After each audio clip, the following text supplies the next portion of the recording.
significa que le debe de costar trabajo a la célula volverlos más oxidados, porque a todas las células nos gusta las moléculas oxidadas. Vean ustedes, la estructura de la glucosa está oxidada, tiene muchos OH, por eso nos gusta, ¿sí? Por eso la célula lo acepta. Este tipo de moléculas tan hidrofóbicas no le conviene a una célula porque precisamente su característica química la hace que se esconda del agua. Todas las moléculas alifáticas como estas, las gasolinas, ¿qué es lo que ven ustedes? Pues no se mezclan con el agua. Todos los orgánicos, muy, como el benceno, cuando ustedes estaban haciendo química inorgánica o orgánica y que usaban benceno, veían que inmediatamente se volvían dos fases, ¿verdad? Bien, ¿por qué? Porque las moléculas altamente reducidas como estas tienden a esconderse del agua. A eso se le llama efecto hidrofóbico. ¿Sí? El agua, ¿sí?, realmente interactúa en la superficie. Aquí nada más unas cuantas moléculas de agua se acomodan, ¿sí?, muy bien para rodear a este alcano, y cuando viene otra molécula igualita o parecida, se le pega a él rápidamente y el agua otra vez los rodea. Entonces realmente el agua los empieza a separar, nunca se disuelven. Por eso es que los compuestos hidrofóbicos como estos alcanos o hidrocarburos siempre van a estar arriba de lo que sería el agua, ¿sí? O sea, van a tener una densidad menor que el agua tiene más densidad y ellos menos, entonces ellos se quedan arriba, flotando, por eso flotan, ¿sí? Porque no pueden, y prefieren los hidrocarburos estar interactuando con el aire, que también el aire hasta cierto punto es de tipo hidrofóbico, ¿sí? El aire así como tal, ¿sí?, si tuviéramos nada más puro nitrógeno u oxígeno, estuviéramos allá en la estratosfera, eso es hidrofóbico, mucho, porque no hay agua, ¿sí? Entonces, aun cuando sea oxígeno, pues no, ese no es agua. El agua es una molécula maravillosa, que entonces es la que tiene por sus características polares de su capacidad de disolver a moléculas iónicas. Esto si ustedes le ven, no tiene ni una carga, no va a tener ni una carga, todos no tienen cargas. Tiene una gran ventaja el que existan moléculas hidrofóbicas como esta o hidrocarburos.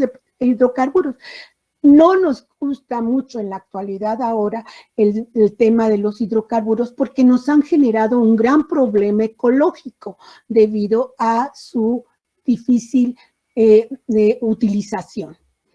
Es verdaderamente un problema todos los hidrocarburos del petróleo, porque si ustedes los queman, cualquiera que agarren de aquí, ¿sí?, van a llegar a oxidarse. Cuando se queman, se hacen reaccionar con el oxígeno, y al hacerse reaccionar con el oxígeno, ¿qué producirían, muchachos? Si yo quemo este hexano, ¿en qué se va a convertir cuando yo lo termine de quemar? Una combustión implica la participación del oxígeno.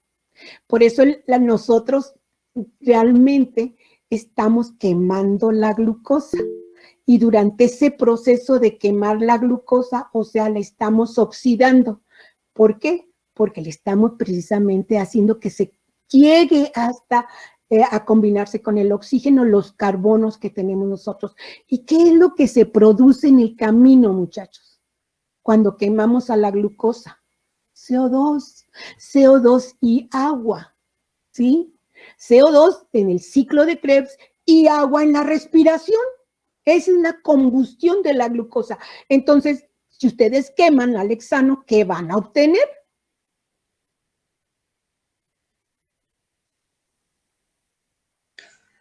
Glucosa. No. A ver. CO2 y agua. No más CO2, muchachos. El agua se obtiene en nosotros los biológicos porque tenemos esa cadena de transporte de electrones y ese oxígeno es el aceptor de los electrones y se reduce y produce el agua. Pero cuando los carbonos vienen quemándose en nuestro metabolismo, ¿en dónde surge el CO2? En el ciclo de Krebs. ¿Ya lo ven? ¿Ven toda esa imagen maravillosa? Ustedes se comen una paletita, tienen glucosa. Esa glucosa se va a convertir en 2 moléculas de 3 átomos de carbono. Esas 2 moléculas de 3 átomos de carbono se oxidan, ¿sí? Y se convierte, y se sale el primer CO2. Pierden un carboxilo, el piruvato pierde un carboxilo y los otros 2 átomos de carbono se le pegan a la coenzima A. Solamente así pueden entrar al ciclo de Krebs, pero en ese proceso de cambio sale un CO2. Entonces, si se formaron 2 moléculas de 3 átomos de carbono, de 1 de 6, ahí sale el primer CO2. Ahora, como eran 2, pues van a salir 2 CO2. Y luego sí entran esos otros 2 átomos de carbono que entraron al ciclo de Krebs. Y en el ciclo de Krebs hay 2 reacciones ¿de qué tipo? 2 reacciones de descarboxilación oxidativa. ¿Se acuerdan? ¿No? Esas 2 reacciones de descarboxilación oxidativa es donde salen los otros CO2. Por lo tanto, si nada más hacemos el cálculo para un piruvato, el primer que tiene 3 átomos de carbono que viene de allá de la glucosa, ¿sí? El primer CO2 que sale allí. Los otros, y ya perdió un CO2, ¿sí? Un carbono. Y ya se oxidó, o sea, se salió. Quedó oxidado la molécula de 3 átomos de carbono. La más oxidada se va. Y las otras se quedan pegadas a la coenzima. Empieza a entrar al ciclo de los ácidos tricarboxílicos y en esas 2 reacciones que están una tras otra de descarboxilación oxidativa salen los otros 2 CO2.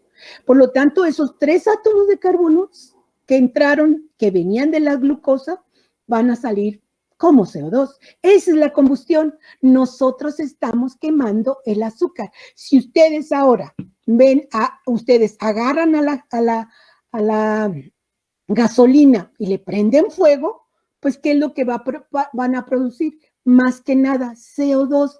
Y ese es el gran problema del calentamiento global, muchachos, que estamos quemando los hidrocarburos, aunque nuestro Señor nos diga que no, que tenemos que continuar con eso. Es pésimo, pésimo, pésimo, porque cualquier tipo de combustión de estos hidrocarburos de petróleo producen CO2 y ese CO2 se va a la atmósfera y estamos generando estamos alimentando el calentamiento global, muchachos. Por eso no debemos ya hacerle caso a los hidrocarburos, tenemos que bajar el consumo de hidrocarburos. Y al final de cuentas, quiera el gobierno o no quiera, vamos a tener que entrar a las energías limpias y los únicos hidrocarburos que se van a utilizar van a ser posiblemente nada más para la electricidad, pero todo lo demás, la energía tenemos que conjugarla entre la energía solar y la energía que nos venda la CFE. Los autos tienen que ser eléctricos de ahora en adelante o híbridos, ¿sí? De todas maneras, reduciríamos el gasto de hidrocarburos. Los hidrocarburos del petróleo son buenos y son malos. Y ahorita ya a estas alturas de en este planeta, todo lo que viene de los hidrocarburos es malo, básicamente. Algunos medicamentos no, ¿verdad? Esos todavía los podemos seguir utilizando. Pero básicamente los plásticos, muchachos, son pésimos. No se degradan. Miren, yo les cuento una cosa. Cuando yo tenía su edad y estaba en la licenciatura, yo soy químico de formación y yo llevé 3 cursos para hacer plásticos porque yo pensé que con eso me iba a volver rica. Pero cuando el último curso que me dio mi maestro, era el mismo maestro, nos dijo, oh, muy bien muchachos, ya llevaron los 3 cursos, ya saben hacer plásticos. Me encantaba porque yo sabía hacer, sabía hacer un montón de porquerías plásticas, ¿sí?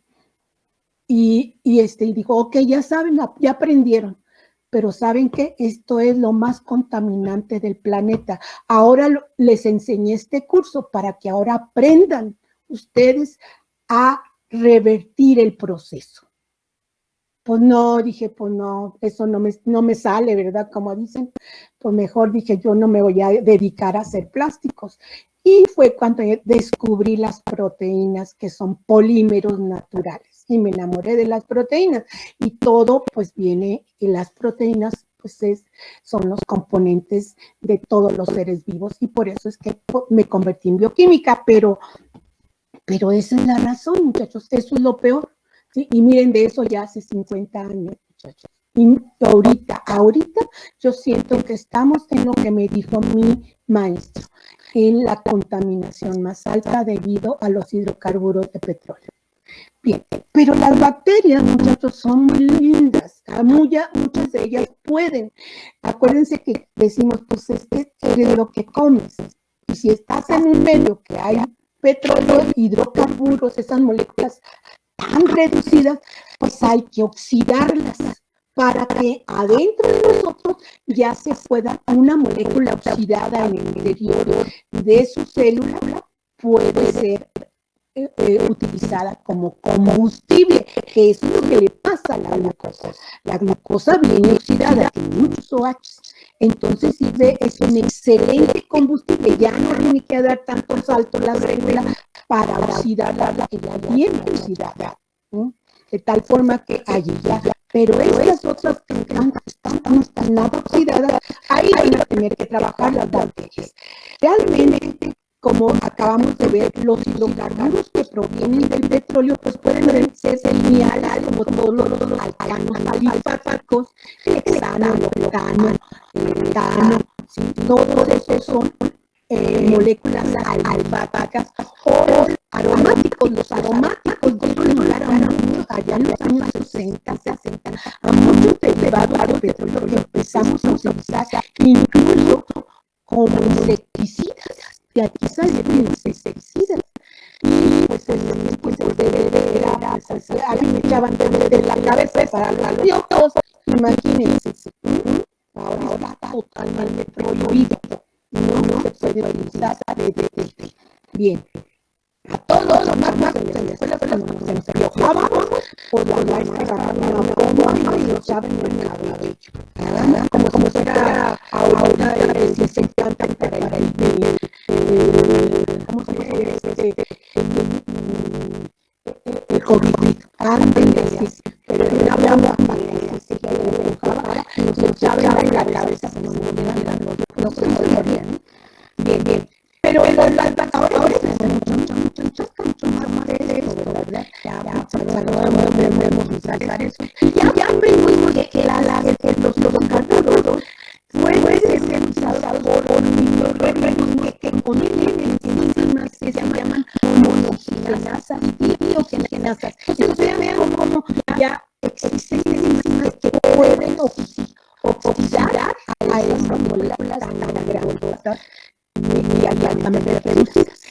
Y la degradación, por ejemplo, de las gasolinas, pues va a ser mucho más sencilla que la que ocurre para la degradación de todos aquellos que son de origen aromático, todos los bencenos, naftaenos, todos esos son mucho más difíciles de romperse, pero también lo hacen los microorganismos. Y ahora mucha gente está interesada precisamente en todos esos microorganismos que se pueden utilizar para la bioremediación de lo que hacen. Bueno, pues empiezan a estudiar hasta qué punto llega la utilización de esos hidrocarburos por esas bacterias y qué tan eficientes son para poder hacerlo. Como ustedes ven aquí en esta imagen, pues hay todavía muchos otros microorganismos, por ejemplo, protozoarios, o microorganismos que pueden actuar sobre los las pequeñas gotitas de hidrocarburos, como las gasolinas o los petróleos, utilizando, ¿sí?, ellos una serie de moléculas muy chiquititas que se llaman glicolípidos. Estos glicolípidos, como les dije yo, son de este tipo. Estos glicolípidos son verdaderos surfactantes. ¿Qué es un surfactante? Es un jabón, ¿sí? Los jabones tienen una cabeza polar y una cola no polar, como lo sería el SDS. El SDS va a ser una molécula básicamente que va a tener una cabeza polar y una cola no polar. Las cabezas con azúcares, como ven aquí, están oxidadas. Si ustedes lo ven aquí, esto tiene muchos oxígenos y esto ya le da polaridad. Y por lo tanto, estas moléculas, esto que ven aquí, que es un R2, es una cadena larga de hidrofóbica. ¿Se fue la luz? No. No, sí me oyen, ¿verdad, muchachos? Sí, profesora. Se acaba de ir la luz y nada más voy a ver si voy a prender la luz. Dejen, porque si se va la luz, nomás tenemos 40 minutos de clase. A ver si llega.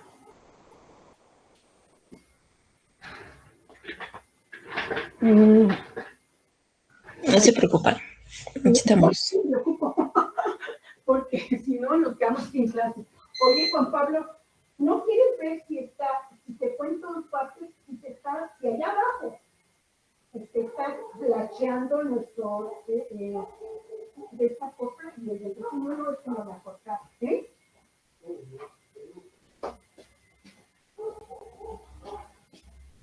Ojalá y que se haya ido en toda la zona y no nada más en mi casa. ¿Mm? A ver, muchachos, déjenme ir a ver, porque sí me da miedo.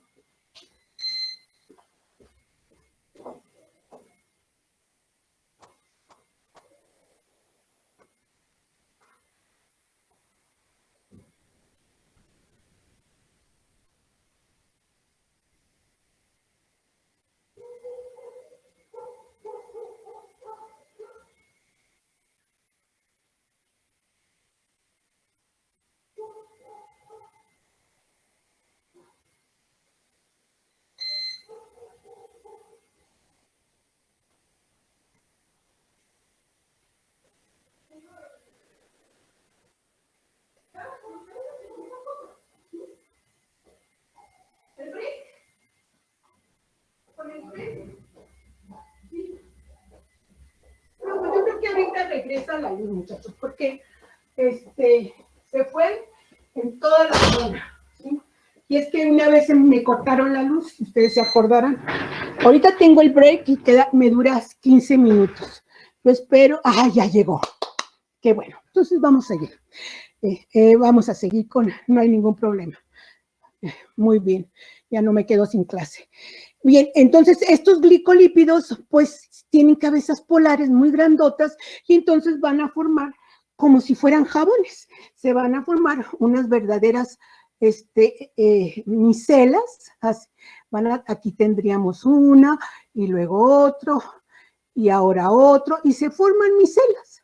Así, y entonces estas micelas disuelven a los ¿se acuerdan ustedes que dijimos que había bicapas, liposomas y micelas? Y las micelas pues eran los que sirven nada más como surfactantes, ¿sí? En realidad tienen cabezas polares y colas no polares y entonces se ponen así, ¿sí? Aquí están todas las cabezas y entonces así es como se forman estas micelas. Y estos glicolípidos que ven ustedes que se están formando son los que van a hacer que estos microorganismos los agarren, ¿sí? Disuelvan, entre comillas, engloben a estos hidrocarburos y entonces a través de esos glicolípidos que ellos se vuelven a tomar, ¿sí? Entonces ya los introducen a la membrana, ¿sí?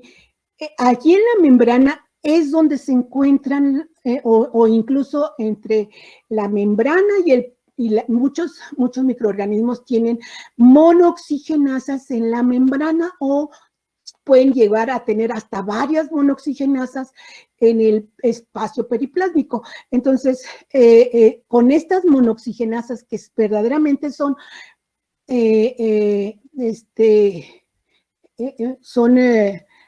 enzimas de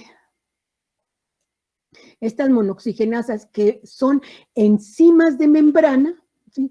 ¿Nosotros tenemos monooxigenasas? Sí, pero ¿saben dónde? En el retículo endoplásmico, porque nosotros no podemos comer eso, los hidrocarburos, pero los microorganismos tienen esas monooxigenasas en las membranas plasmáticas. Entonces, al llegar el glicolípido que ellos lo escupen y luego lo regurgitan, se lo traen, ¿verdad? Y lo introducen a la membrana y en ese momento viene la monooxigenasa y las oxida, y eso es lo importante.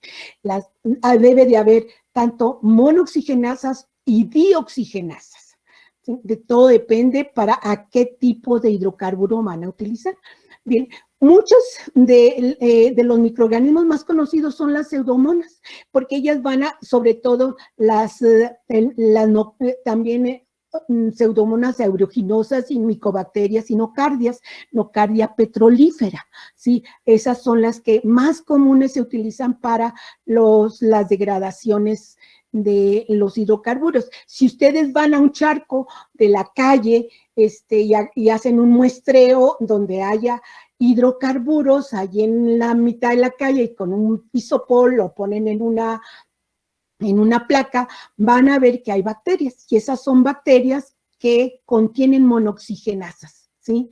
Entonces, por ejemplo, el octano, que es es la gasolina que usamos, porque es la de 8 átomos de carbono, por eso el octanaje famoso que dicen que tienen las gasolinas, entre más octanaje, quiere decir que son gasolinas de 8 átomos de carbono más limpias, no tienen tanta contaminación de otro tipo y hacen esos gases horribles que no se queman bien y salen todos negros. Entonces, estos microorganismos con pseudomonas y nocardia van a poder utilizar a los hidrocarburos lineales, como serían los octanos de las gasolinas, a través de dos tipos de oxidación. Una que puede ser terminal y otra que es subterminal. Entonces, eso quiere decir que al final, si ustedes se dan cuenta, el terminal, pues no importa, pueden ser aquí de este lado o puede ser de este lado, porque es lo mismo, no tienen ni pie ni cabeza alcano. Entonces, pero para las enzimas, pues lo pueden agarrar de un lado u otro, pero lo marcan, ¿sí? Lo marcan oxidándolo. Entonces, una vez que ya está oxidado, pues ahora sí ya puedes entrar a la célula y ser procesado. De tal forma que es muy importante que ocurra esta oxidación terminal o subterminal. Al final de cuentas, toda esta oxidación tiene que llegar hasta una molécula fácilmente digerible. ¿Y cuál es la que todos los organismos nos encanta digerir? Pues los ácidos grasos, muchachos, pues es lo más rico, ¿no? Unas grasitas. Ahora sí, los ácidos grasos es lo que nosotros llamamos cuando están conjugados nuestros lípidos o para hacer membranas o para poder tenerlos en almacén. Porque los ácidos grasos sí los podemos degradar. Tenemos una ruta que se llama la beta-oxidación. A través de la beta-oxidación podemos degradar a los ácidos grasos. todos los ácidos grasos. Afortunadamente nosotros pues ya nomás no los comemos, ¿verdad? Vienen en los aceites o en las grasas de las carnes. Entonces esos ácidos grasos pues nosotros nos los podemos meter rápidamente a la beta oxidación y los utilizamos como fuente de carbono. Así de que si ustedes se fijan, los hidrocarburos son buena fuente de carbono porque al final de cuentas se tiene que ir hacia la formación de un ácido graso. Aquí tenemos lo que sucede en una oxidación terminal. Acuérdense que estamos diciendo que para la degradación de hidrocarburos lineales, como en los octanos, pues de las gasolinas, pues se puede realizar a través de estos dos caminos, terminal o subterminal. Por lo tanto, en una oxidación terminal, ¿qué es lo que sucede? Pues esas monoxigenasas de las que estamos hablando toman al sustrato altamente reducido, van a necesitar una molécula que sea la aceptora, ¿verdad? O que básicamente nos ayude a llevarnos estos electrones y estos hidrógenos, o casi como quien dice, vamos a tener la participación de tanto de NADH como de rubredoxinas. Entonces, necesitamos un agente reductor para que el agente reductor se oxide y se produzca entonces agua. Vean cómo ahora sí vamos a tener la necesidad de utilizar oxígeno. Todos estos procesos de degradación de hidrocarburos requieren la presencia de oxígeno. Por eso tenemos monooxigenasas, porque lo que vamos a hacer va a ser la monooxigenasa, es tomar este sustrato altamente reducido y ponerle un OH. Si ustedes se fijan, ahora sí ya le introdujo un oxígeno y el otro oxígeno que sobró, pues para hacer agua. Y ahora este compuesto que estaba altamente, este elemento reductor que estaba participando en la reacción, pues va a quedar oxidado. Y aquí lo tenemos, entonces, ¿cómo ocurre la reacción? Vean, aquí tenemos el octano, ¿sí? Y ahora necesitamos, aquí si ustedes se fijan, este elemento reductor. Este elemento reductor proviene en cascada a partir del NADH. Vean cómo el NADH, ¿sí?, se oxida y me da NAD, pero le pasa a esta reductasa oxidada y la convierte en reducida. Esta oxidasa, esta reductasa ahora reducida, tiene, sí, una rubredoxina que ahora le pasa los electrones a la rubredoxina, y esta rubredoxina ahora sí que trae los electrones, los va a pasar a la monooxigenasa para que pueda conjugar con el agua y producir, con el oxígeno y producir el agua. Y los demás, pues el otro oxígeno, pues se lo pega al alcano, ¿sí? Aquí lo tenemos. Entonces, ¿qué es lo que nos está generando en la primera oxidación realizada por esta monooxigenasa? ¿Sí? Un alcohol primario. ¿Por qué? Porque está pegado al principio. Puede estar pegado acá o puede ser pegado acá, no importa, porque la molécula es igual por los dos lados. Entonces, nos da un alcohol primario, si ustedes se fijan. Bien, ahora, como ya tenemos un alcohol, pues ahora sí vienen unas enzimas que ya las conocemos, que se presentan durante la fermentación, que son la alcohol deshidrogenasa. Si tenemos un alcohol, pues con un alcohol deshidrogenasa, ¿qué es lo que vamos a hacer? Pues al NAD, que viene un NAD, y el NAD se lleva los protones y los electrones de este compuesto, de este alcohol. Si se lo lleva, ¿cómo nos queda? Pues nos queda un CHO. ¿Qué es un CHO? Pues un aldehído, muchachos. Así les enseñaron en la prepa, ¿no? Así les dicen, los CHOs, ¿sí? Entonces, nos queda un aldehído. Siempre que un alcohol se oxida, ¿sí? Vean cuál es la forma más oxidada, el aldehído. Aquí pierde protones y electrones, que se los pasa al NAD. es un NAD que se convierte en un NADH más H. Y nada más se queda con un protón para hacer un aldehído. Entonces, la alcohol deshidrogenasa actúa igual que lo hace en las fermentaciones y nos produce un aldehído. Ese aldehído ahora es tomado por un aldehído deshidrogenasa. Vean que el aldehído deshidrogenasa y el alcohol deshidrogenasa, pues no está viendo el tamaño de la cadena, nada más ve lo que está el grupo funcional, que sería el alcohol o el aldehído. El alcohol deshidrogenasa, pues ve este pedacito y lo transforma en aldehído. Y el aldehído deshidrogenasa, ¿qué es lo que hace? Un aldehído, cuando es tomado por el aldehído deshidrogenasa, pues ahora va o de nuevo a utilizar al NAD, toma protones, oxígenos del agua, y lo que lo va a convertir es en un ácido graso. Entonces, para que vean que la historia de esta gasolina fue digamos que el camino final, su meta final es convertirse en un ácido graso. Vean que ahora sí está altamente oxidada con respecto al inicio, ¿sí? El origen es altamente reducida y el final es altamente oxidado. El ácido graso ahora sí tiene un carboxilo como grupo funcional, ¿sí?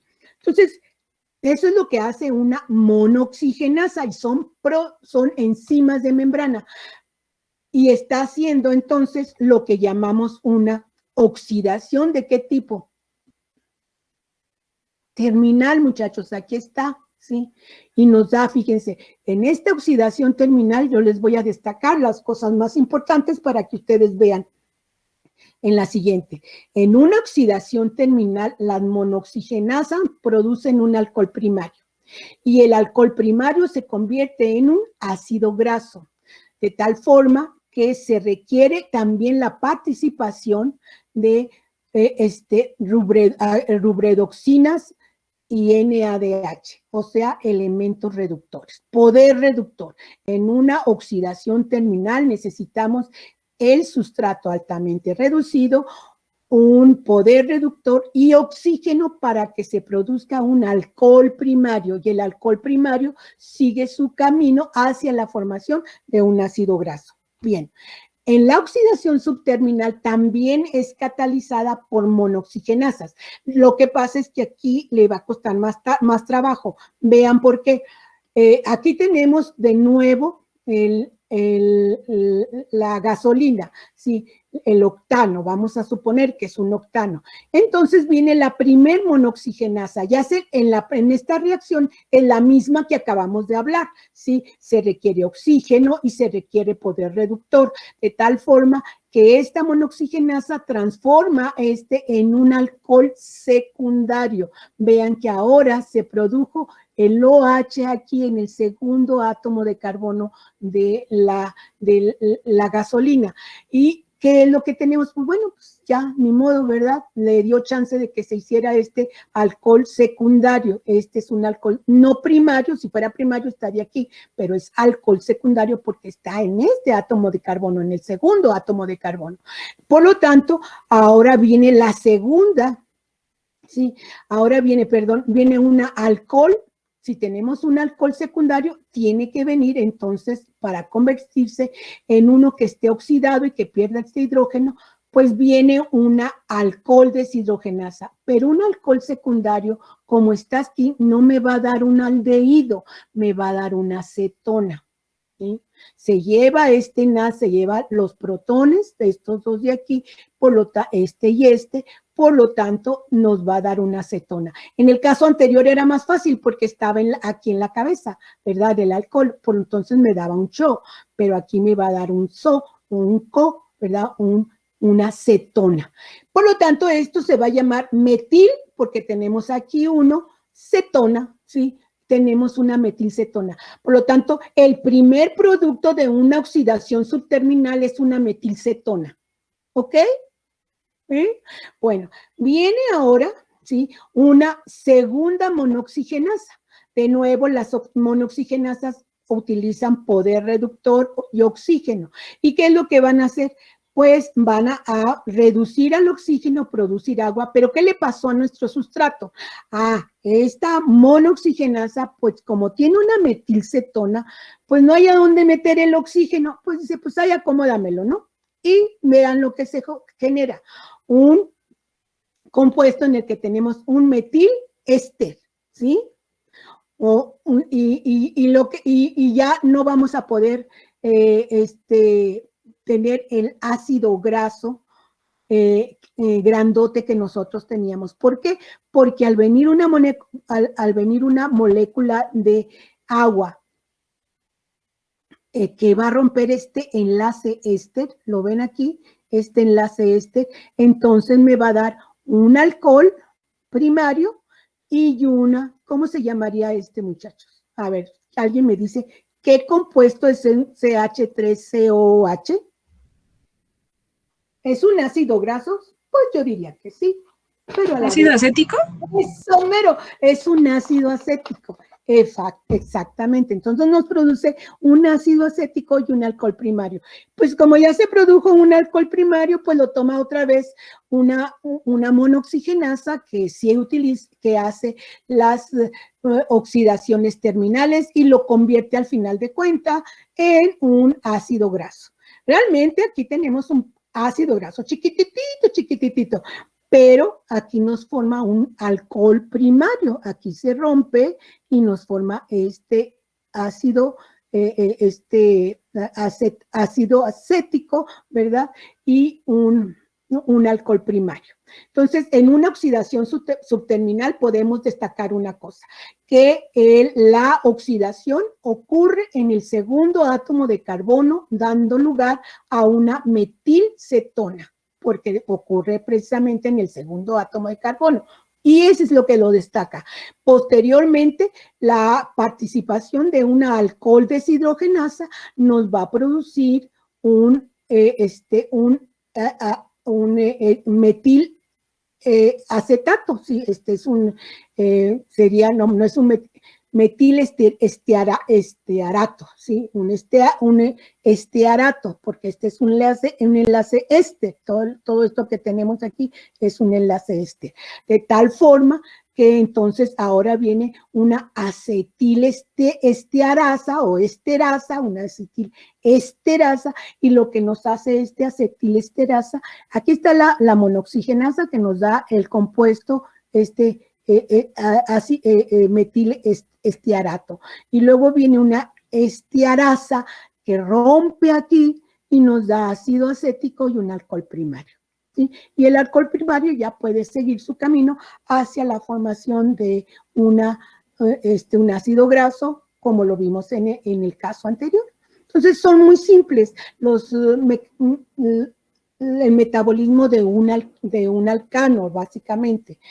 Por lo tanto, pues las pseudomonas y las petrolíferas, las nocardias, pueden hacer este trabajo tranquilamente. Sin embargo, les cuesta trabajo. Sí, les cuesta trabajo porque no es tan fácil comerse los hidrocarburos. Si ustedes lo dejan allí, ¿sí? Si quieren hacer bioremediación de un terreno donde ahí se hacían trabajos de coches y hay mucha grasa, pues lo que tendrían que hacer es primero limpiar todo eso y luego después incubar todo, limpiar echarlos en todas las grasas, todo el aceite, pues en una alberquita y luego echarle estos microorganismos o dejar que solitas lleguen los microorganismos y se lo comen, sí, porque se lo van a comer, pero se van a tardar años para comérselo. Y se empieza a hacer líquido, más transparente eso.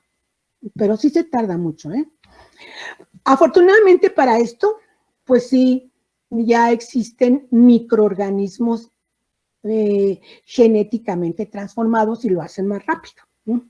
Incluso ya hicieron que la Escherichia coli se los coma, ¿no? O sea que le pusieron todas esas monooxigenasas que no las tiene Escherichia coli tan fácilmente, entonces pues ahora sí ya hasta Escherichia coli lo puede hacer, pero tiene que ser un microorganismo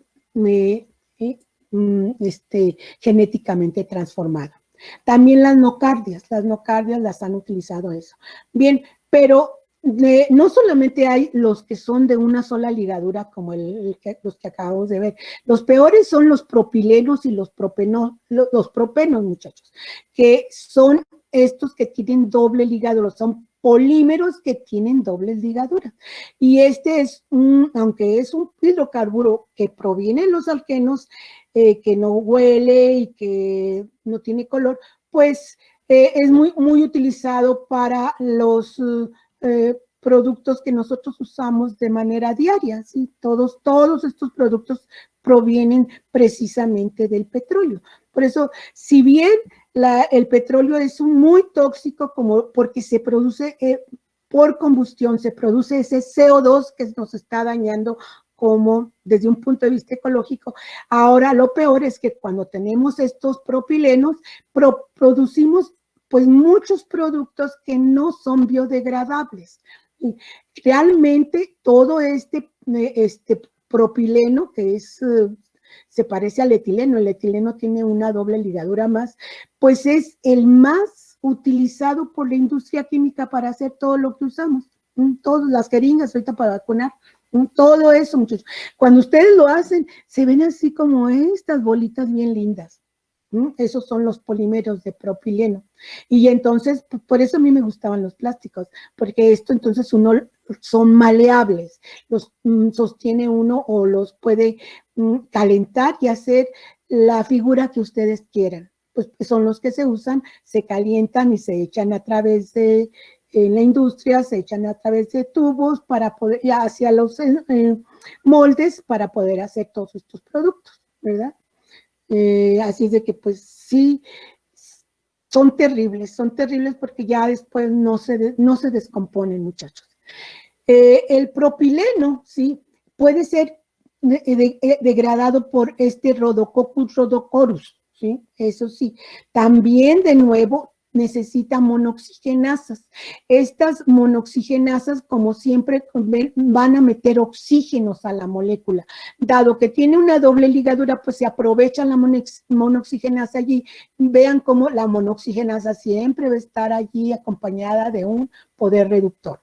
Otra enzima reductasa que le ayude en el funcionamiento, de tal forma que de hecho, las reductasas vienen junto con la NADH o la ferredoxina, de tal forma que le ayudan a meter este oxígeno en esa doble ligadura. A veces la enzima produce un isómero R o un isómero hexo. Cuando se mete un oxígeno se llaman epoxis, ¿sí? Entonces tenemos un epoxipropano S o un epoxipropano R. Pero si ustedes se fijan, hay una transferasa que se conoce como epoxialcano transferasa que tiene una coenzima M. Vamos a ver después qué es un microorganismo, qué es cuando nos toque el metabolismo de los autotróficos, qué es la coenzima M. ¿Sí? Y así como vimos que es la coenzima A, pues aquí van a utilizar otra coenzima que es la coenzima M.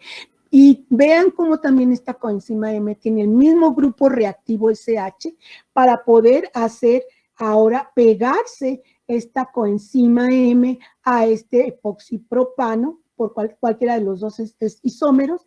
Y ahora sí viene una hidroxipropil coenzima M deshidrogenasa para poder producir lo que hace es ahora reduce, ¿sí? se reduce el NAD y se oxida el compuesto. Este compuesto se van estos hidrógenos y me queda un cetopropilo coenzima M que posteriormente a través de esta cetopropil deshidrogenasa pues se producen acetato. Y si ustedes se acuerdan, ya el acetato ya es una molécula que puede reconocer un microorganismo porque las vimos que se presentan durante procesos fermentativos. Ahora, el hecho de que se presenten en procesos fermentativos no implica que no estén para otros procesos oxidativos. Ahí están las enzimas. Si se requieren, están, ¿sí? Si no se requieren, se mueren, o sea, se destruyen. Realmente esta coenzima M, pues no es más que una mercaptano sulfonato, ¿sí? Porque, y también nos sirve esta mercano, a diferencia del acetilcoenzima, ella va a transportar nada más un átomo de carbono, ¿sí? Y esta coenzima M, pues, es muy encontrada en los en los microorganismos metanógenos. La coenzima M, la que es muy parecida al tetrahidrofolato. Bien. Pero ahora vamos a ver los peores, ¿sí? Eso, vean que como que hay remedio para los alcanos lineales o incluso para los que provienen del del propileno. El problema con el propileno, muchachos, es que es prácticamente imposible de que lleguen las bacterias. No hay manera de que las bacterias se lleguen a ellas y las empiecen a carcomer. Tendrían que pasar 4,000 años para que alguna bacteria o las bacterias se llenaran de bacterias y se empezaran a poner cacarizos esos productos. Entonces, eso es el problema es la degradación. Sin embargo, si ustedes han escuchado esas notas que parecen así muy amenazantes de que hay islas de botellas de plástico, pañales y toppers y qué sé yo, productos plásticos. Hay islas de plástico que se están desplazando a través de todo el océano, ¿sí? Porque los junta el océano, los van juntando. El problema es que se van degradando por el hecho de la erosión. Entonces, la erosión es más fuerte, la erosión del agua es fuerte, ¿sí? El agua puede erosionar piedras. Ahorita hay problemas terribles en Escocia y todos esos países en donde había casas muy cercanas a los fiordos. Los fiordos son como,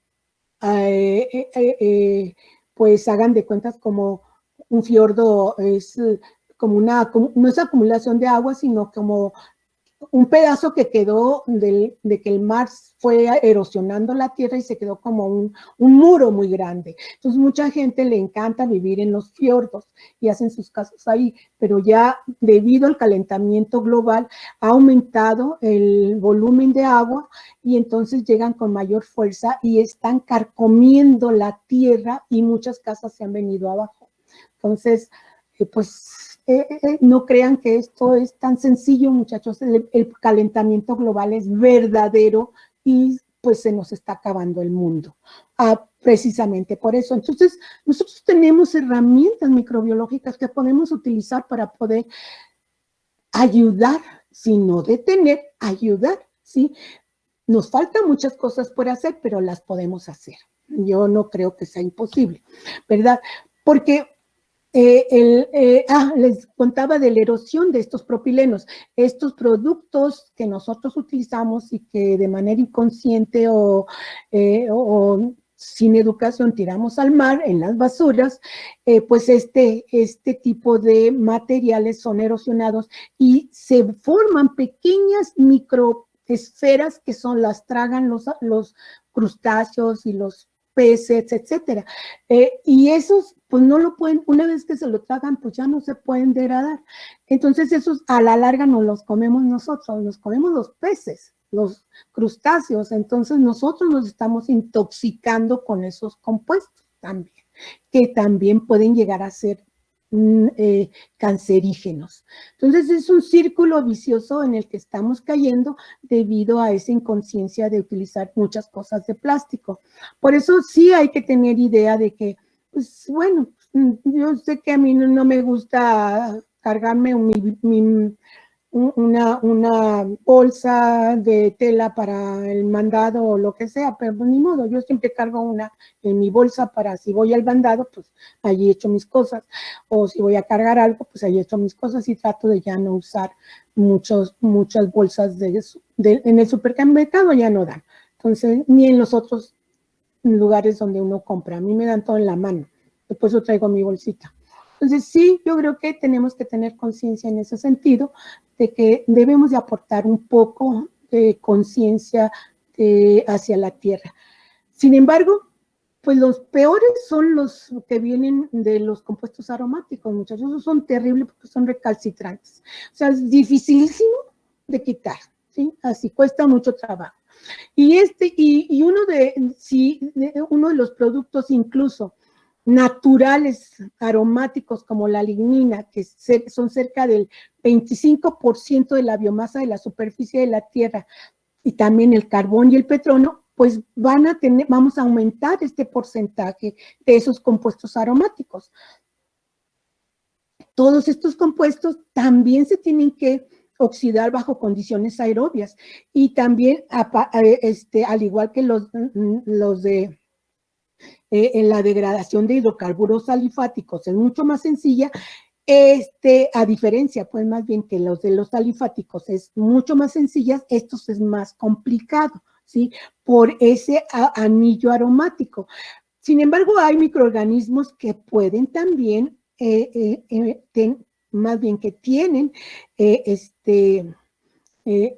enzimas o rutas metabólicas para poder degradar, de los que sabemos, porque ahorita hay mucha gente que se está dedicando al estudio de degradación de compuestos aromáticos, hidrocarburos aromáticos por otro tipo de bacterias, no nada más como estas que les voy a mencionar, que son del tipo de las pseudomonas, como pseudomonas acidoborax y pseudomonas pútida. Ellas sí se comen a la lignina, ¿sí?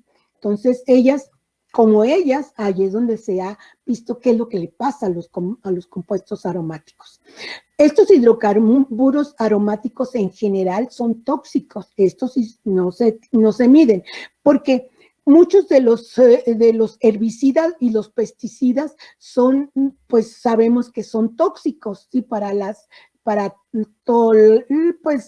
bacterias, para nosotros, incluso para las plantas muchas veces. Hay herbicidas que muchas plantas, por eso se inventaron, se inventaron semillas de plantas comestibles que eran resistentes a herbicidas, porque muchas veces entre las plantas, de hecho el maíz que nos comemos es genéticamente transformado y aguanta los herbicidas, muchachos. Porque cuando crece el maíz, empiezan a crecer ahí alrededor de un montón de plantitas que le quitan pues fuerza para que crezca. Entonces utilizan los agricultores herbicidas, también el tomate, todo eso. O pesticidas también son bien horribles. Ahorita de los organismos, de los químicos que se utilizan en la agricultura, está prohibido ya utilizar clisfosfato, ¿sí? Porque pues ya se ha demostrado que poblaciones de animales, que es muy tóxico y puede generar daños en las poblaciones de nuevos individuos. Entonces, pues ya se está prohibido utilizar eso como herbicida o pesticida. También los productos de desecho industrial son terriblemente tóxicos porque contienen muchos aromáticos, entre ellos los colorantes. Guácala, los colorantes es lo peor, muchachos. Cuando ustedes se ponen un pantalón de esos jeans, pues ustedes no se dan cuenta del tipo de contaminación que ha sucedido por el hecho de hacer esos pantalones. Ahora se está tratando de reciclar esos pantalones. Entonces, para no teñirlos con esos colorantes, ¿sí? Esos colorantes que son terribles y son muy difíciles de trabajar. Nosotros tenemos la intención de utilizar unas levaduras para que absorban los colorantes azules sobre todo. Pero, ¿y qué vas a hacer con esas levaduras que ya tienen absorbido ahí el colorante? ¿Te las vas a comer, las vas a quemar? No las pueden quemar, muchachos, porque si se queman, pues ahí va el colorante hacia la atmósfera como CO2 también. Entonces vamos a seguir aumentando esa contaminación por CO2 y hacer que el calentamiento global aumente. Entonces, el proceso, la cosa no está tan fácil, ¿verdad?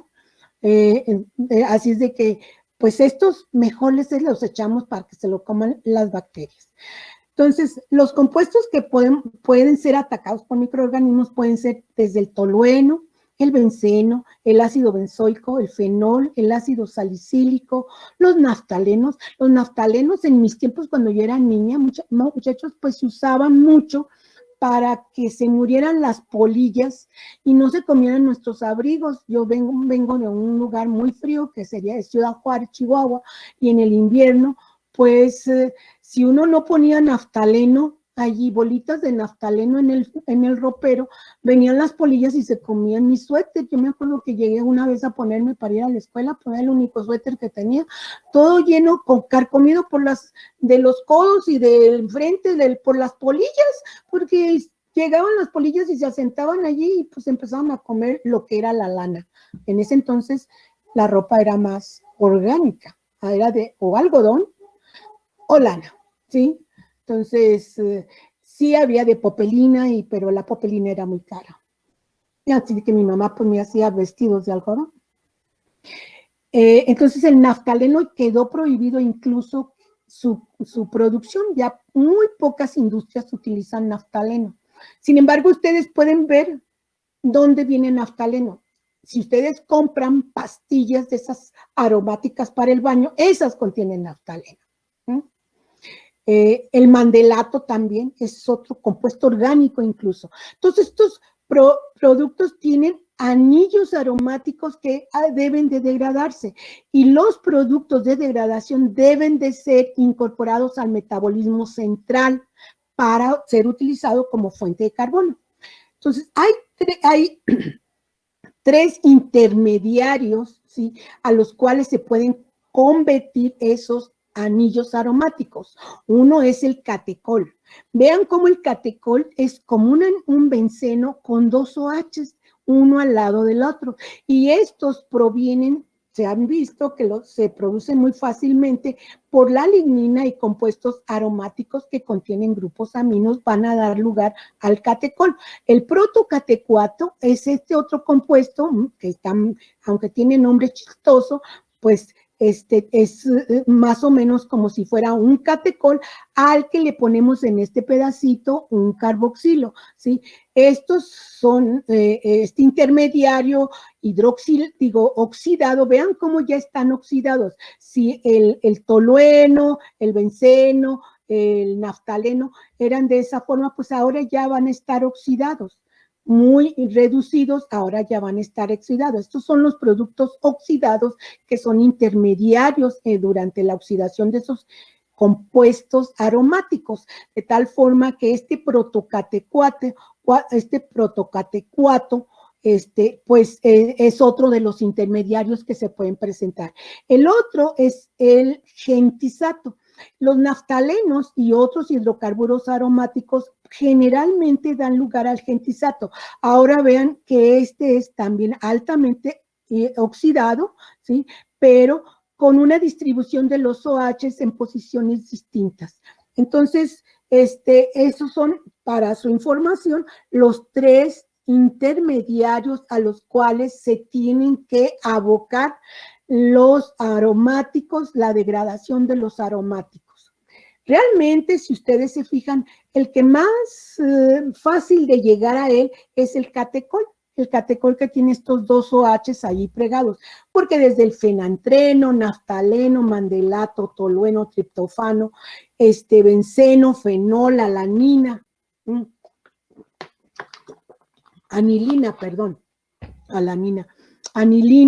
anilina es un colorante natural, muchachos, ¿sí?, que viene en las cochinillas, ¿sí?, en las cochinillas, esos insectos. El fenantreno y el naftaleno pueden convertirse en salicilato y posteriormente a catecol. El cinamato, pues, ¿qué creen que es? Pues es lo que contiene precisamente la canela. Por eso se llama en inglés, ¿cómo se llama en inglés? Sí, pues, creo que es no me acuerdo, pero es cinnamon, ¿verdad? Cinnamon. Sí, cinnamon. Entonces, pues viene del nombre de cinnamate, de cinamato. Entonces, esta es la canela.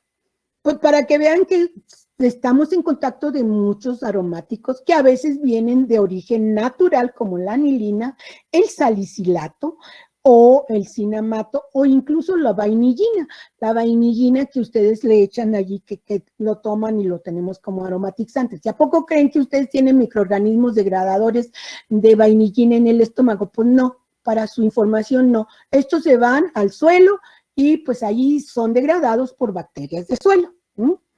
Entonces, bueno, aquí tenemos el protocatecuato, que también son todos estos aromáticos que pueden ser convertidos en protocatecuato. Vean cómo en el anterior, los más comunes que conocemos, pues se pueden convertir en catecol. Entonces el catecol es el más ocurrente.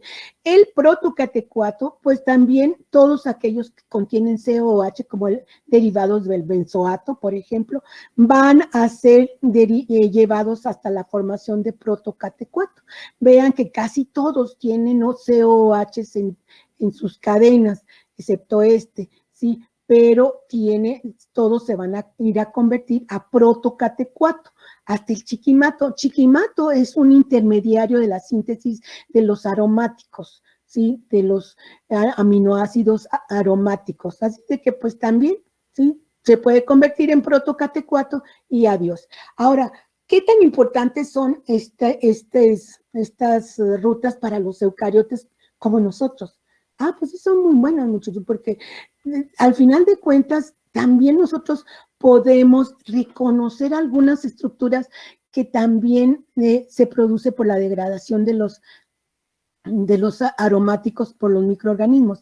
Nosotros tenemos las catecolaminas, ¿sí? Y las catecolaminas, pues son muy importantes para nuestro sistema nervioso. ¿Sí? Así de que no estamos tan separados de las bacterias. Nosotros tenemos intermediarios derivados del catecol, que son las catecolaminas y que son importantes para nuestro sistema nervioso. Algo teníamos que tener básicamente, ¿verdad?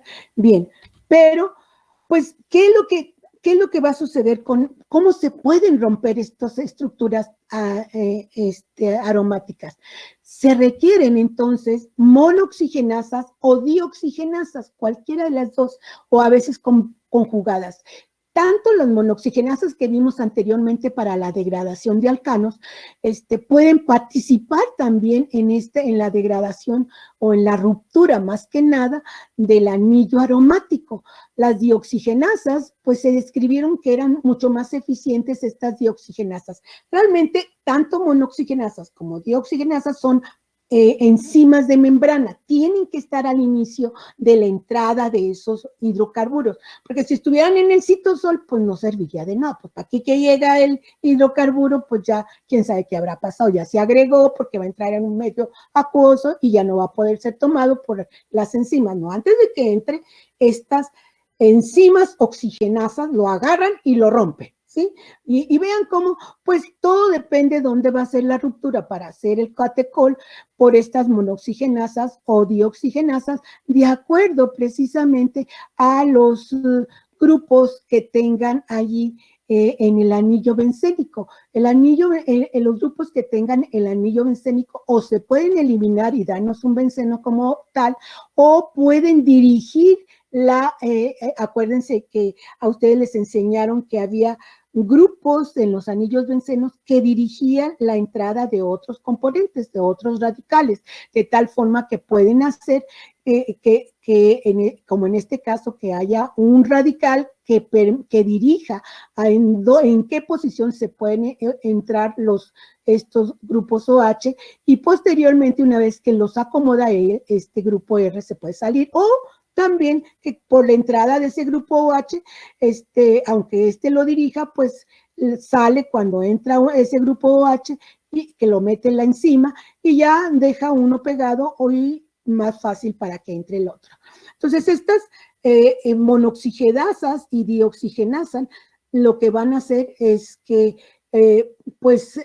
sí van a tener preferencia por los alcanos y por los hidrocarburos aromáticos, porque hasta cierto punto Solo cuando ya empiezan a romperse los anillos, pues las monoxigenasas vienen al quite, pero las dioxigenasas son muy importantes para los hidrocarburos aromáticos porque pueden meter, ¿sí?, 2 átomos de oxígeno, básicamente.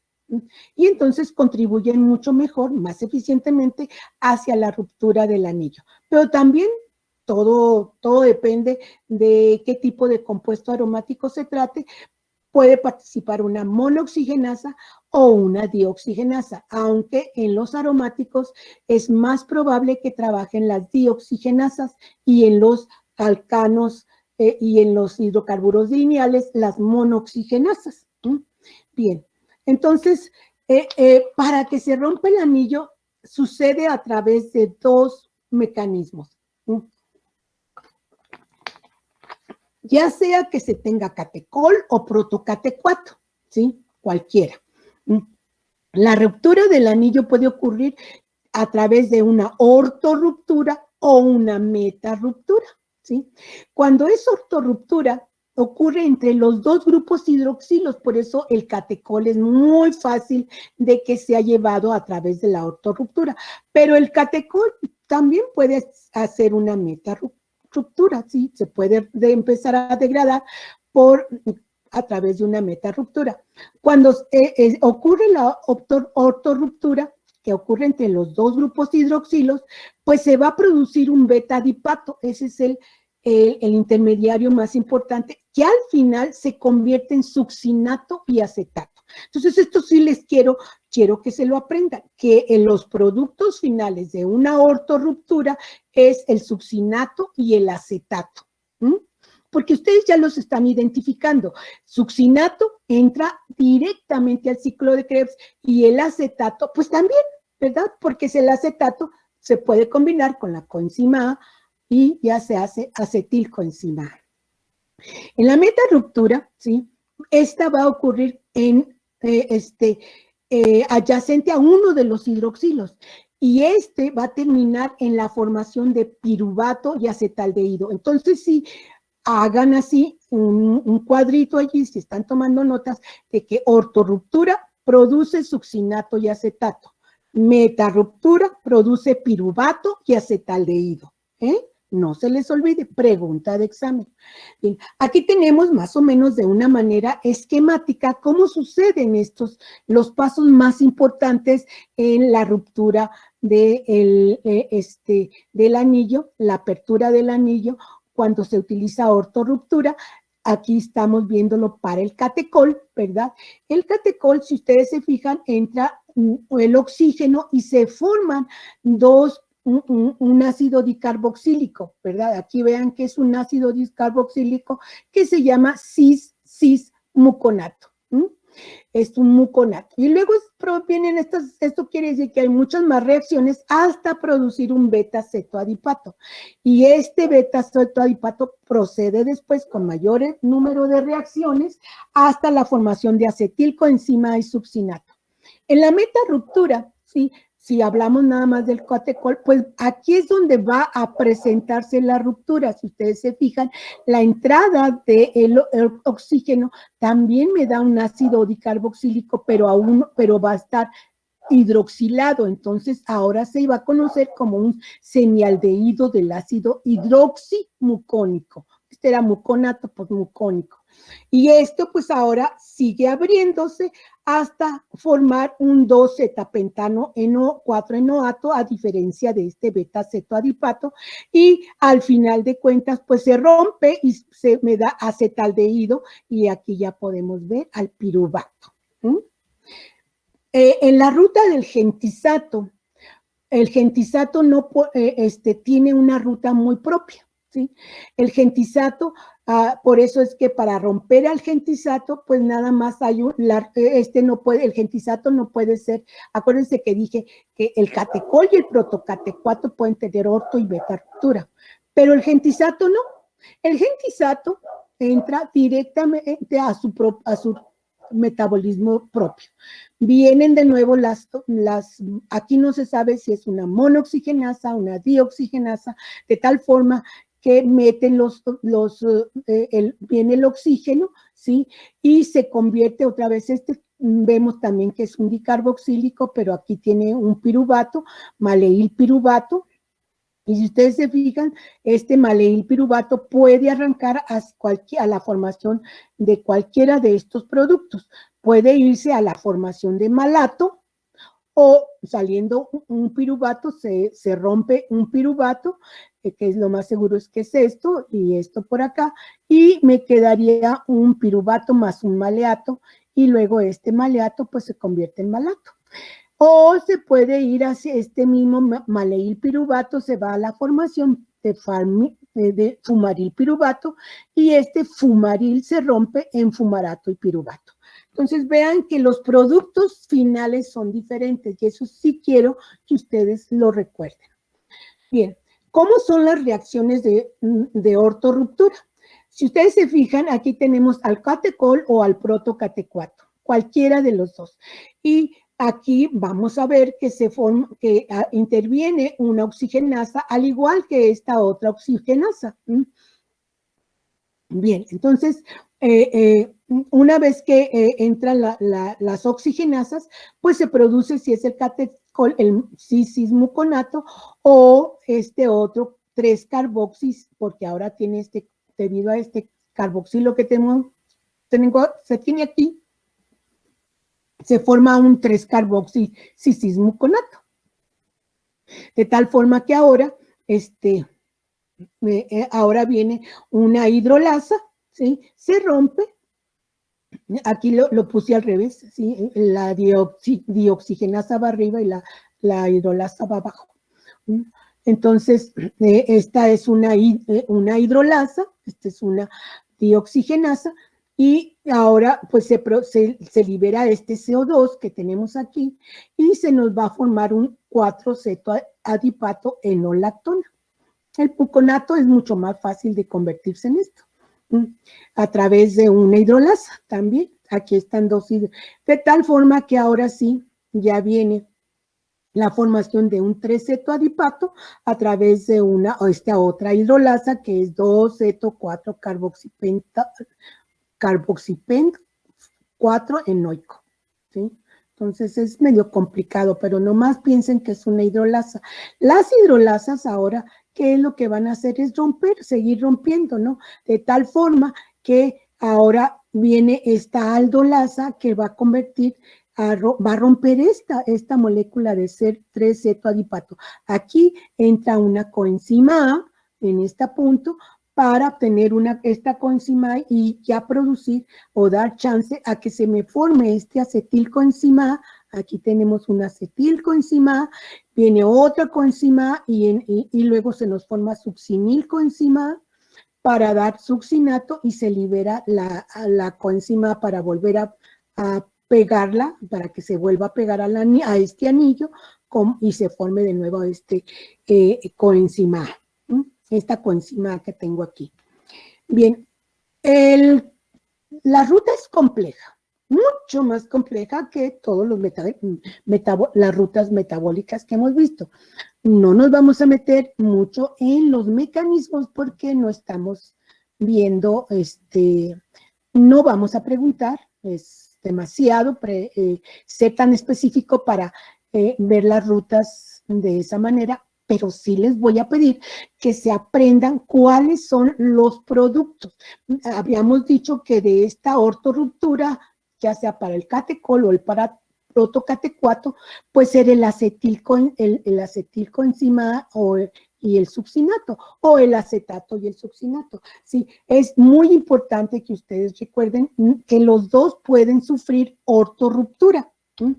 En la metarruptura también para el catecol y el protocatecuato, de nuevo, sí tenemos los mismos caminos, ¿verdad? Sí tenemos, nada más que aquí sí se va a diferenciar un poquito los productos finales si se trata de catecol o de protocatecuato en una metarruptura. Ambos sufren metarruptura, de tal forma que dijimos que iban a pasar por intermediarios muy parecidos. Vean que aquí básicamente tenemos un hidroximucónico semialdehído por la acción de esta dioxigenasa, Y aquí en este caso también tenemos ahora un carboximucónico semialdehído, porque tiene este carboxilo, de tal forma que pues prácticamente sufren las mismas reacciones, son muy parecidas, y vamos a ver que hay la liberación de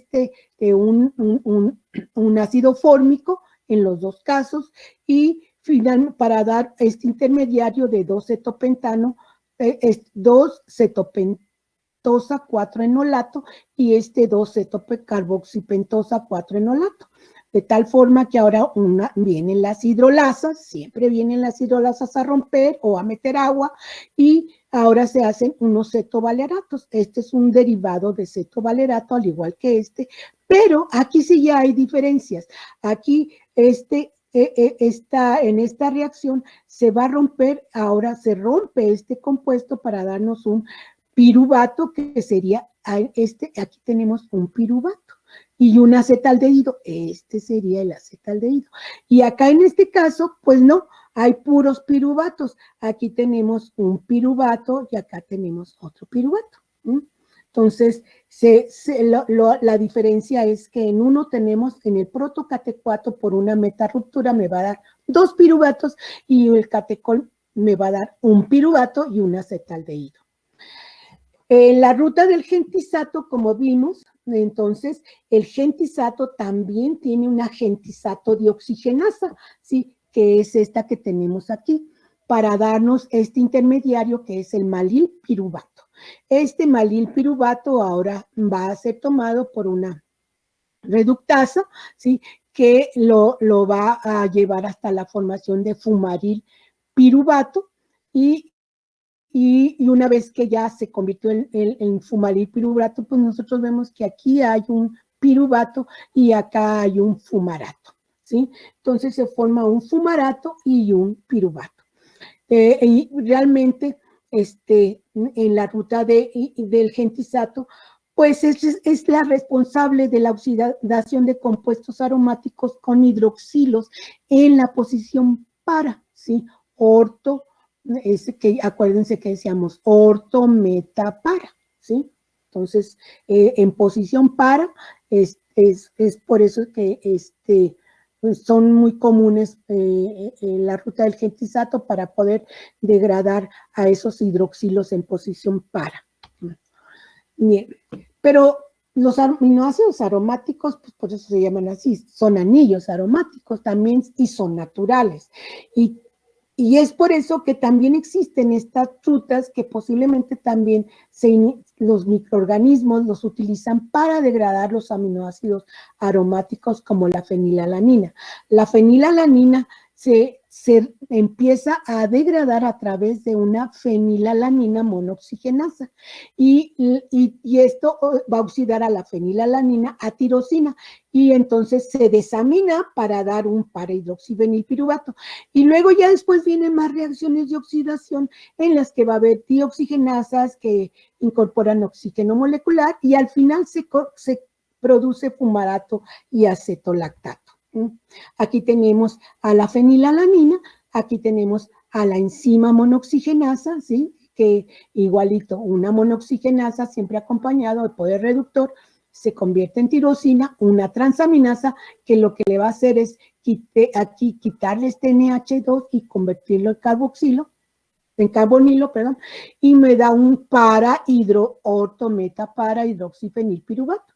Y luego viene otra oxidasa, ¿sí? ¿Y qué es lo que va a padecer? Pues le quita un CO2, ¿sí? Y le va a dejar precisamente ya nada más a ciertas partes de la molécula para darnos homogentisato, y luego viene otra oxidasa, la homogentisato oxidasa, y si ustedes se fijan, es una serie de oxidaciones para darnos maleil acetoacetato. Se isomeriza a un fumarilo, y posteriormente viene un hidrolasa, y ya se convierte en fumarato y acetoacetato. Pero no nada más existe degradación de hidrocarburos aerobios, también existe degradación de hidrocarburos anaerobios. Y aquí podemos ver que hay diferencias, ¿sí? En la degradación anaerobia, los productos, los intermediarios importantes son el benzoil coenzima A, el resorcinol y el fluoroglucinol, que son, como quien dice, los equivalentes al catecol, protocatecuato y gentisato, pero son diferentes. Vean cómo en una degradación aerobia pues tenemos a estos intermediarios y en una anaerobia no. Tenemos, uno de ellos es el resorcinol. No me acuerdo en qué trabajo vi que estaban analizando el resorcinol de una degradación anaerobia. Obviamente que en una degradación aerobia todas las reacciones ocurren por oxidaciones. En cambio, en la degradación anaerobia no. En la anaerobia ocurren carboxilaciones, hidroxilaciones anaerobias, formación de tioésteres con coenzima A. ¿Qué pasa con estos? ¿Cuál es la diferencia entre los intermediarios característicos de una degradación aerobia versus una degradación anaerobia? Pues que estos, los de aerobios, van a ser fáciles de oxidar y se rompen mucho más fácil el anillo.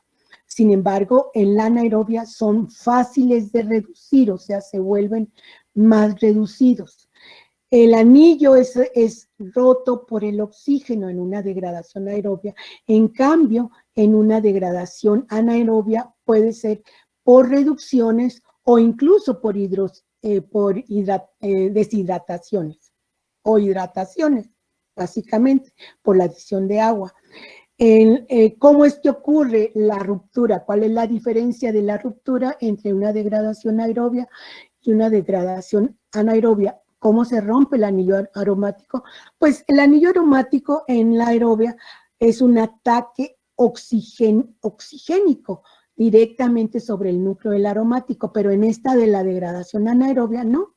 Se va a presentar hidrólisis de los derivados feto que se van formando en los anillos y después se va a formar va a haber un ataque al anillo por un agente reductor. Eso es todo. Todo esto, muchachos, porque todo esto nos lleva precisamente a lo que es el problema de la bioremediación. En la bioremediación, pues ahora ya lo estamos viendo como una tecnología emergente y en ellas se están utilizando organismos vivos, ya sean plantas, algas, hongos o bacterias.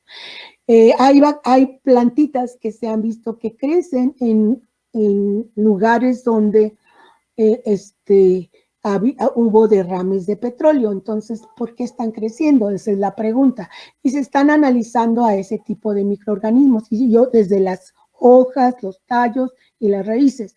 Entonces, esto es muy interesante porque se han encontrado cosas muy interesantes de cómo le hacen para absorber esos compuestos y no envenenarse.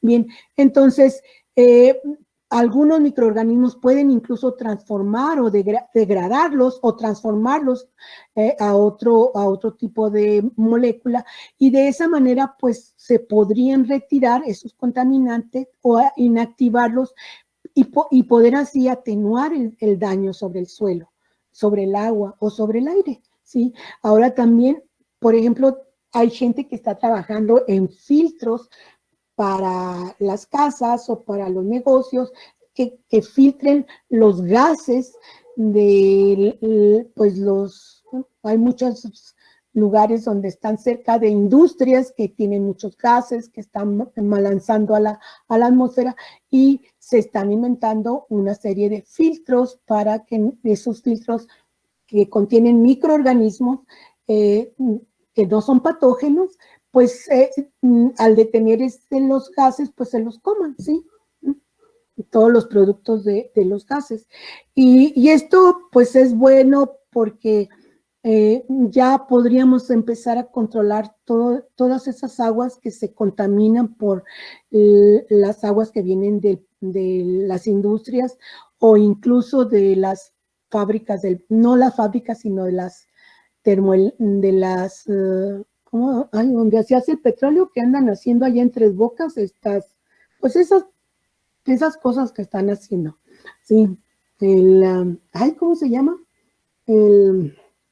Las refinerías, muchachos, esos van a ser un contaminadero horrible, horrible, ¿Mm? Pobre de los tabasqueños, no saben en la que se están metiendo. Bueno, pero peor aún, peor aún, todos aquellos países que tienen energía eléctrica por radiactividad, por el uranio, pues también tienen contaminación en suelos y en aire por el uranio. Entonces también hay que detener esa contaminación. Pues yo no sé si han visto ustedes así películas, bueno, a mí me tocó verlo en vivo, cuando iba de Escocia, de Edimburgo a Londres, en el tren, y allí alcanzaba yo a ver a lo lejos las industrias, las, ¿cómo se llaman? No son termoeléctricas que utilizan material radiactivo. Y así como en los Simpson, yo sentía que estaba allí en el mundo de los Simpson, con esas torres que echan humo, así es igualito, ¿no? Es igualito. Nosotros no tenemos ese tipo de tecnología en nuestro país. Se intentó poner en Veracruz, pero no funcionó, porque generalmente estos lugares deben de estar muy cercanos pues al mar, ¿sí? Muy cercanos a un lugar donde puedan, por si hay una explosión o lo que sea, pues que se lo lleven al mar y que pues entonces contaminamos al mar, ¿verdad? Y ya nadie se baña en el mar. Bueno, pero o sea que de por todo, por donde le hagan, muchachos, estamos contaminando este pobre país, este pobre planeta. Yo ya no sé. Ya la verdad, creo que después de 70 años, o bueno, digamos que desde los 5 años, 65 años que llevo de vida consciente, pues creo que ya cada vez me siento más triste de lo que les estamos dejando a ustedes. Pero en fin, también los metales pesados, muchas mineras hacen una cantidad enorme de contaminación y no son controladas por los gobiernos. Y lo peor, vienen los canadienses y hacen sus cochinadas aquí, explotan a la gente y nos contaminan todos y se llevan todo el dinero. Pues no, tampoco, ¿verdad? Yo he visto dos mineras canadienses. Parecen, y los tienen a los pobres mineros encerrados así como si fuera una cárcel. Creo que en una sí les pagan bien. Pero me decía el señor que trabajó allí que era muy difícil, los negrean, como quien dice, entran a las 5 de la mañana y salen a las 5 de la tarde, 10 horas allá adentro de la mina. Bien, entonces, y además pues todas esas mineras están cerca de lagos o de ríos o del mar, sí, básicamente para poder verter todos los desechos allí. Y estamos teniendo ahora un problema serio, muchachos, muy serios. Entonces, el tratamiento de la bioremediación, pues, implica el utilizar microorganismos modificados, básicamente, ¿sí? Y sobre todo, esto se inició a partir de los grandes, pues, ¿cómo le llamamos? Tragedias de derramamiento de petróleo en el mar que sucedieron en el pasado. Ustedes ni siquiera habían nacido cuando sucedió lo del Nelson Valdés. Entonces, pues sí, son problemas muy serios de contaminación que da mucha tristeza ver cómo se mueren los peces, las aves, la vida marina. Y pues por eso que se pretende que a través de microorganismos se pueda producir un control que se coman a esos, que utilicen esos hidrocarburos. Realmente lo que se ha hecho es tener microorganismos modificados, ya sean hongos o bacterias, que estén preparados para degradar esas manchas que hay en el mar. Acuérdense que como no se mezcla con el agua, pues se quedan así como islas de manchas de petróleo y ahí andan nadando por todo el mar. Y si hubo un vertido allá digamos, por Cuba, pues sí, lo más seguro es que va a llegar al Golfo de México, ¿no? Entonces, por los movimientos marinos, entonces nos puede llegar a nosotros una contaminación de vertido de petróleo que haya sucedido lejos, no en nuestras playas. Entonces sí es importante pues participar y tener esta idea en mente de que nosotros también podemos ayudar con nuestros conocimientos a seguir desarrollando estos procesos de biorremediación. Realmente en biorremediación no solo se pueden utilizar microorganismos, pero hay otros productos y otras maneras de hacerlos.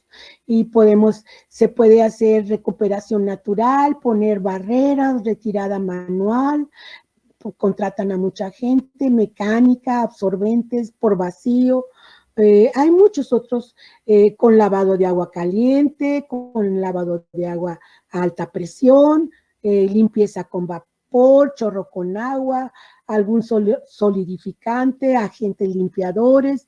Entonces, hay maneras de hacer tratamientos de biorremediación cuando se vierte o se rompen los barcos que acarrean el petróleo. Ahorita, como los países se están volviendo más ecológicos, ya no ha habido esas tragedias de que se rompen o encallan los barcos que van cargando el petróleo. Creo que el último fue un japonés. Entonces, en los microorganismos que se están ahorita trabajando para hacerlos genéticamente modificados, pues se han introducido cianobacterias, ¿sí?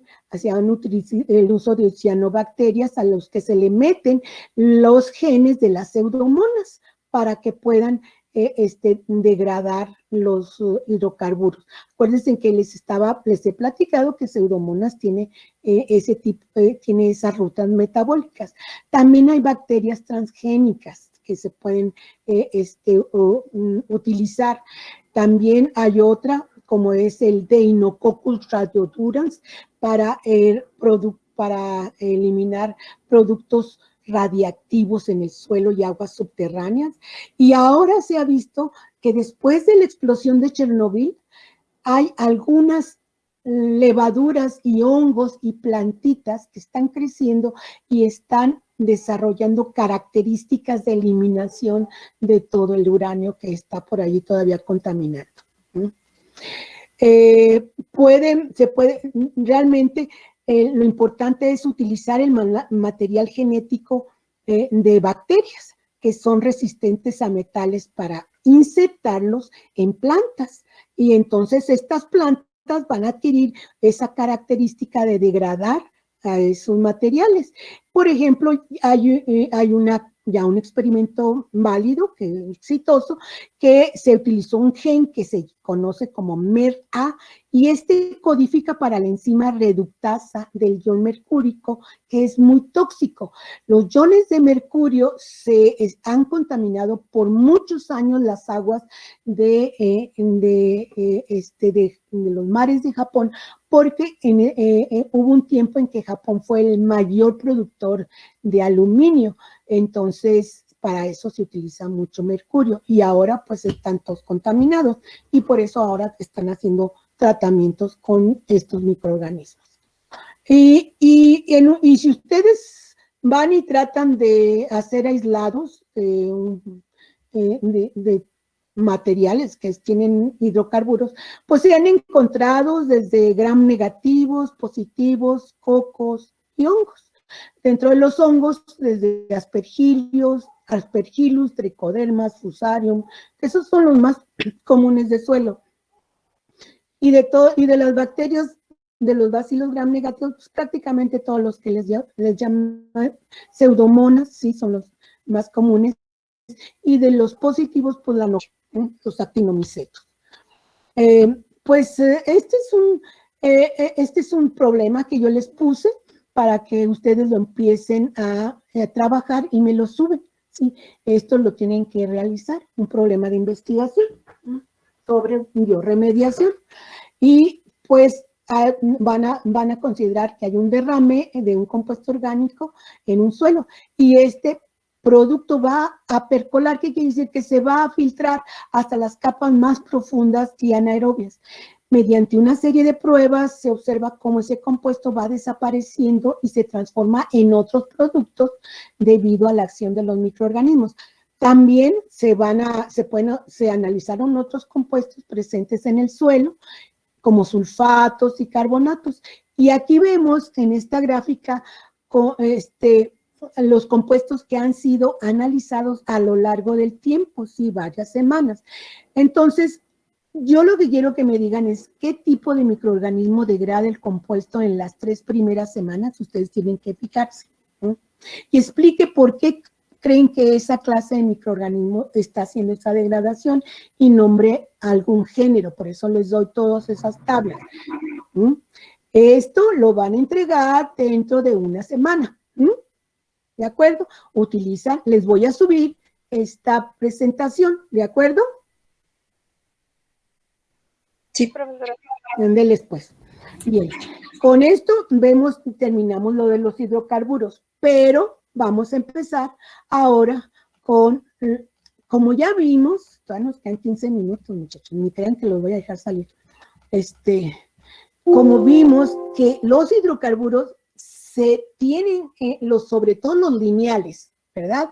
Los lineales ya vimos que esos se convierten en ácidos grasos. Entonces, ¿cómo es que le hace? Lo de la degradación de los aromáticos son muy especiales, ¿verdad? Porque ya vimos que se degradan hasta compuestos que se pueden, o metabolitos que se pueden integrar al metabolismo central. Pero, ¿sí? Los lineales, como las gasolinas, entonces esos se van a convertir en ácidos grasos, ya sea que se haga una oxidación terminal o una subterminal. De tal forma que ahora tenemos que ver cómo le hacen los microorganismos para comerse los ácidos grasos. Bien, los ácidos grasos pertenecen a los lípidos generalmente, así les llamamos, porque están muy oxidados. Ahora sí estos les llamamos lípidos. Y más bien, los lípidos son, al final de cuentas, ya los vimos cómo los podemos clasificar. Los lípidos los podemos clasificar como lípidos neutros y lípidos polares. Y realmente los ácidos grasos son componentes de los lípidos. Porque si ustedes se acuerdan que los lípidos, cuando son lípidos neutros, es un triacilglicerol y tiene 3 cadenas de ácido graso. Y lo que hace nuestro organismo, ¿sí?, es romper esos enlaces ésteres y entonces libera los ácidos grasos y libera el glicerol. Y ahora sí, los ácidos grasos están accesibles para que sigan su camino de degradación. Entonces, como los relacionamos siempre con las moléculas lipídicas, pues a los ácidos grasos es por eso, ¿no? Porque vienen en las combinaciones, ya sea de lípidos neutros o lípidos polares. De hecho, los lípidos polares, pues nada más la diferencia es que son de membranas y tienen una cabeza polar. Y los lípidos neutros no tienen cabeza polar, para nada. Bien, entonces, nosotros utilizamos los lípidos. Y si decimos que los ácidos grasos son componentes de los lípidos que nos comemos, pues nosotros vemos que esos ácidos grasos van también a formar parte de las bicapas, ¿sí? Porque las bicapas son esenciales para las membranas biológicas, ya que esos ácidos grasos son los que se quedan allí en la cadena hidrofóbica del fosfolípido. También van a tener una cadena de hidrocarburo, ¿verdad? Y esa cadena de hidrocarburo, si hablamos de las grasas neutras, pues son las que nos van a servir, ¿sí? Los triacilgliceroles, por ejemplo, ya me faltan nada más 3 minutos. Los aceites que comemos para guisar tienen triacilgliceroles que contienen ácido oleico y ácido palmítico. Por eso se llaman el aceite oleico y no sé qué más.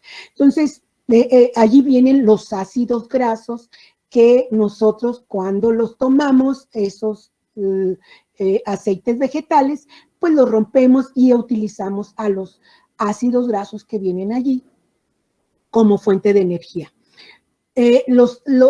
Las cadenas hidrocarbonadas de los ácidos grasos pues también participan en eventos de señalización y por eso son muy importantes.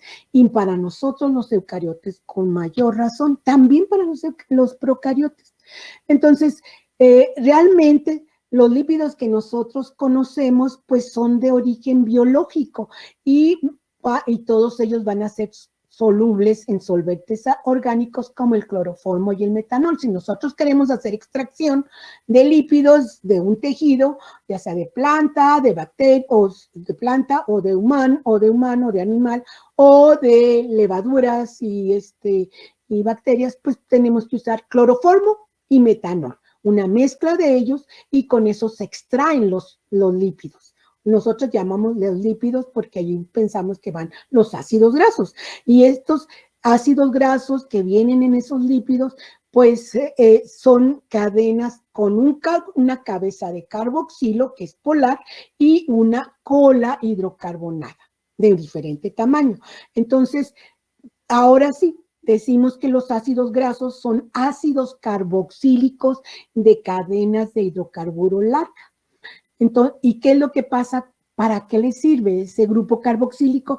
Pues ese grupo carboxílico le permite esterificarse con los alcoholes para formar precisamente esos lípidos de membrana. ¿Cuáles alcoholes? El glicerol, por ejemplo. Y por eso se esterifica con eso. Bien, los ácidos grasos más comunes van desde 12 átomos de carbono hasta 24 y pueden ser saturados o insaturados. Y los residuos de ácidos grasos más comunes son los que contienen 16 átomos de carbono o 18. Esos son los ácidos grasos más comunes que nosotros podemos encontrar, ¿sí? O también pueden venir los insaturados, que es el palmítico, el oleico, el linoleico y el estiárico. Entonces, realmente ácidos grasos en las células menores a 12 átomos de carbono o mayores a 20 átomos de carbono son muy raros. Sin embargo, mayores a 20 átomos de carbono, esos ácidos grasos, se han considerado como ácidos grasos esenciales para el humano. Bueno, muchachos, aquí vamos a ver, entonces nos vamos a quedar aquí. Y ya vamos a entrar con la degradación de los ácidos grasos y terminamos con esta el martes de la semana que entra y entramos hacia la degradación de nos faltaría degradación de aminoácidos y de bases nitrogenadas. Y terminaríamos entonces la semana que entra todo lo que sería degradación y luego entraríamos a biosíntesis. Biosíntesis de lípidos, biosíntesis de aminoácidos y biosíntesis de ácidos nucleicos. Por lo tanto, eso sería los temas que vamos a ver en este mes, degradación y síntesis. De tal forma que para el mes de junio vamos a estar tratando ya con la de regulación y metabolismo inorgánico. Bueno, muchachos, entonces aquí le dejo y váyanse a su otra clase, ya los dejo con esas con esas ideas de lo que vamos a hacer.